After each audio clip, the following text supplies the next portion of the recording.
Hallelujah, praise the lord. પ્રભુ ઈસુની સ્તુતિ થાવ. આપણા ત્રિએક પરમેશ્વરને માન, મહિમા અને ગૌરવ આપીએ છીએ, કેમ કે કેવળ તે એકલા જ તેને યોગ્ય છે. હું આશા રાખું છું કે પ્રભુએ આજે તમને સાજા ભલા તંદુરસ્ત ઉઠાડ્યા છે, નવો દિવસ આપ્યો છે. આજનો દૈનિક મનન યાકૂબનો પત્ર, તેનો પહેલો અધ્યાય અને તેની 12મી કલમમાંથી લેવામાં આવ્યું છે. ત્યાં પ્રભુનું વચન આ પ્રમાણે લખવામાં આવ્યું છે: જે માણસ પરીક્ષણમાં પાર ઉતરે છે તેને ધન્ય છે, કેમ કે પાર ઉતર્યા પછી જીવનનો જે મુંગટ પ્રભુએ પોતાના પર પ્રેમ રાખનારાઓને આપવાને કબૂલ કર્યું છે તે તેને મળશે. પ્રભુનું વચન યાકૂબ પવિત્ર આત્માથી લખે છે: જે માણસ પરીક્ષણમાં પાર ઉતરે છે તેને ધન્ય છે.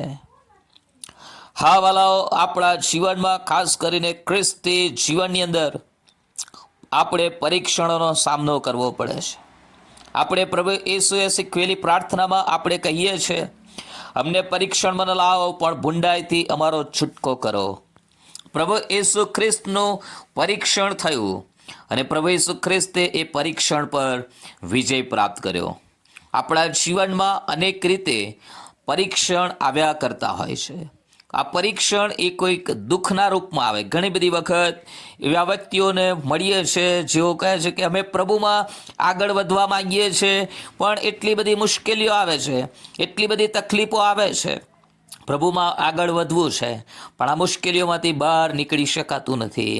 એ મુશ્કેલીઓની સામે તેઓ હારી જાય છે, નિરાશ થઈ જાય છે, થાકી જાય છે.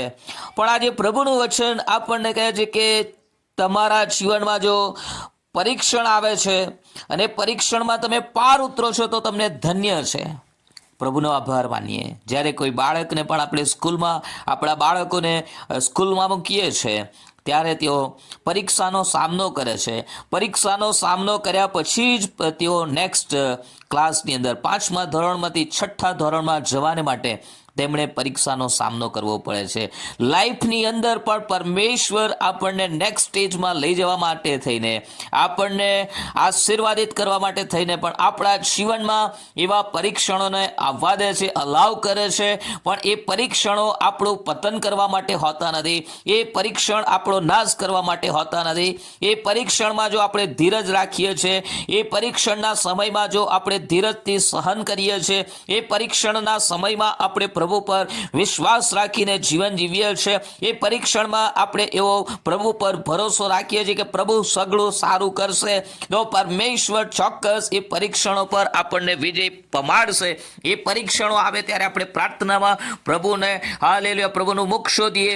પરીક્ષણો આવે ત્યારે આપણે વધુ પ્રભુ તરફ ફરીએ, પ્રભુના વચનો વાંચીએ, આત્મિક લોકોની સંગતમાં રહીએ. અને પરીક્ષણો જે આપણા જીવનમાં આજે મસ્ત મોટા પહાડ જેવા પરીક્ષણો લાગે છે, એવી કોઈ મોટી બીમારી છે, એવી કોઈ મોટી નાણાકીય જરૂરત છે, એવી કોઈ બાબતો આવીને ઊભી રહી છે કે જ્યાં તમને લાગે છે કે આગળ વધી શકાશે નહીં. એવો કોઈ પાપ છે, પાપનું બંધન છે કે જ્યાં તમને લાગે છે કે હવે હું આગળ વધી શકું એમ નથી. પણ ત્યારે જો તમે પ્રભુ પર ભરોસો રાખશો અને વિશ્વાસથી એ પરીક્ષણમાં તમે આગળ વધશો અને પરીક્ષણ પર વિજય પ્રાપ્ત કરશો, તો પરમેશ્વરનું વચન એવું કહે છે કે તમને ધન્ય છે. અને એ પરીક્ષણમાં પાર ઉતર્યા પછી પરમેશ્વરે તમારા માટે, મારા માટે, આપણા બધા માટે ઇનામ રાખ્યું છે, જીવનનો મુંગટ રાખી મૂક્યો છે. અને એ જીવનનો મુંગટ પ્રભુ હાલેલુયા પોતાના પર પ્રેમ રાખનારાઓને આપવાનું કબૂલ કર્યું છે. એ પ્રભુ આપણને આપે છે. હાલેલુયા, પ્રભુના નામને ધન્યવાદ હો. પિત્તરના પત્ર તેના 5મા અધ્યાયની 10મી કલમમાં પણ પિત્તર આ પ્રમાણે જણાવે છે: સર્વ કૃપાના ઈશ્વર, જેમણે ખ્રિસ્તમાં તમને પોતાના સર્વકાળના મહિમાને માટે બોલાવ્યા છે, તે પોતે તમે થોડી વાર સહન કરો, ત્યાર પછી તમને પૂર્ણ, સ્થિર તથા બળવાન કરશે. પરીક્ષણનો સમય એ લાંબો હોતો નથી, પણ એ પરીક્ષણના સમયમાં આપણો એટીટ્યુડ, આપણો રવૈયો એ બહુ મહત્વનો હોય છે. હા વાલાઓ, યુસુફના જીવનમાં જે પાપનું પરીક્ષણ આવ્યું, પણ તે પ્રભુમાં દ્રઢ રહ્યો. પ્રભુમાં દ્રઢ રહ્યો અને તે વિજય પ્રાપ્ત કરે છે. પ્રકટીકરણના પુસ્તકમાં આપણે વાંચીએ છીએ તો વારંવાર એવું લખવામાં આવ્યું છે, જે જીતે છે તેને હું ઇનામ આપીશ. હાલેલુયા, પ્રભુની સ્તુતિ થાવ. પરમેશ્વર ચાહે છે કે આપણે આપણા પરીક્ષણો પર વિજય પ્રાપ્ત કરીએ. આપણા જીવનમાં આજે તમારા લાઈફમાં કયું પરીક્ષણ છે? દરેકના જીવનમાં જુદા જુદા પરીક્ષણો હોઈ શકે છે. કોઈના માટે કૌટુંબિક પ્રશ્નો, ફેમિલી લાઈફ, પતિ પત્ની વચ્ચેના પ્રશ્નો એક મોટું પરીક્ષણ છે. કોઈના લાઈફમાં પ્રભુના સેવાના કાર્યને લીધે થતી સતાવણી, પ્રભુના વિશ્વાસના કારણે થતી હેરાનગતિ, ઘણી બધી વખત different type of test and temptations. જીવનની અંદર આપણે અલગ અલગ પ્રકારના પરીક્ષણો અને પરીક્ષાઓનો સામનો કરીએ છીએ. પરંતુ આ પરીક્ષાઓની અંદર, આ પરીક્ષણમાં આપણે ધીરજ રાખીને વિશ્વાસથી આગળ વધવાનું છે અને પ્રભુ ચોક્કસ આપણી સહાય મદદ કરશે. ઇઝરાયેલીઓએ 40 વર્ષ સુધી અરણ્યમાં થઈને ચાલવાનું હતું. પ્રભુ એ પરીક્ષણના સમયમાં તેમનું પારખ કરવા માગતા હતા અને એ લોકો નિષ્ફળ ગયા, અવિશ્વાસ કર્યો, કચકચ કરી, નાસીપાસ થઈ ગયા અને પરિણામે તેઓ અરણ્યમાં નાશ પામ્યા.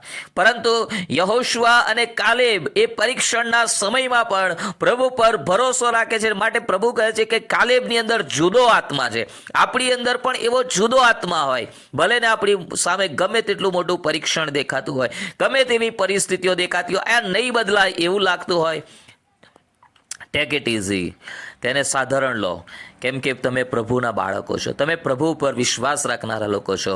રોમન 8:28 પ્રમાણે જેઓ પ્રભુ પર પ્રેમ કરે છે, જેઓ તેના સંકલ્પ પ્રમાણે તેડાયેલા છે, તેઓને માટે એકંદરે સગળું હિતકારક નીવડે છે. બધા જ વખતે બધું સારું નહીં થાય, પણ જે પણ થશે એ હિતકારક થશે, એ ચોક્કસ છે. હાલેલુયા, પ્રભુની સ્તુતિ થાવ. આજે તમારા જીવનમાં કોઈ પણ જાતનું એવું પરીક્ષણ છે, મુશ્કેલી છે, સંઘર્ષ છે, પ્રભુ પર ભરોસો રાખો. પ્રભુ તમારી સહાયને મદદ કરશે. એવી કોઈ મોટી બીમારી છે, વિશ્વાસ રાખો, પ્રભુ તમને સાજાપણું આપશે.